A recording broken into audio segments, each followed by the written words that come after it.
রাজধানীতে অটোরিকশার কারণে বাড়ছে দুর্ঘটনা, মানছে না কোনো নিয়ম কারণ নাই কাগজপাতি, অবৈধ রিকশা এভাবেই দাবিয়ে বেড়াচ্ছে ঢাকার প্রতিটা অলিগলি।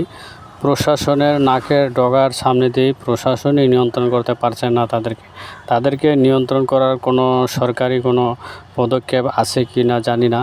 এভাবে চলতে থাকলে একসময় ঢাকার শহরেতে এখন বর্তমানে যে অবস্থা তাদের জন্য কোনো, আপনারা দেখতে পাচ্ছেন একটি রাস্তা কি পরিমাণ অটো, কিন্তু এই রাস্তাটা কিন্তু খুব গুরুত্বপূর্ণ এবং সচিবালয়ের হাইকোর্টের যে শিক্ষা বোর্ডের মুখটা, এখানে কিন্তু আপনার প্রাইভেটের সংখ্যা একেবারেই নাই বলেই চলে, শুধু রিক্সা আর রিক্সা।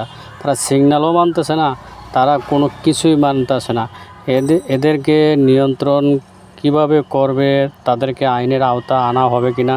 তারা অবৈধভাবে বিদ্যুৎ জ্বালিয়ে, বিদ্যুৎ পরে কোনো সরকারের ট্যাক্স ভ্যাট এবং কি যে বিদ্যুৎ চালায় তারা কোনো বিদ্যুতের বিলও দেয় না। এই অবস্থা বর্তমানে কি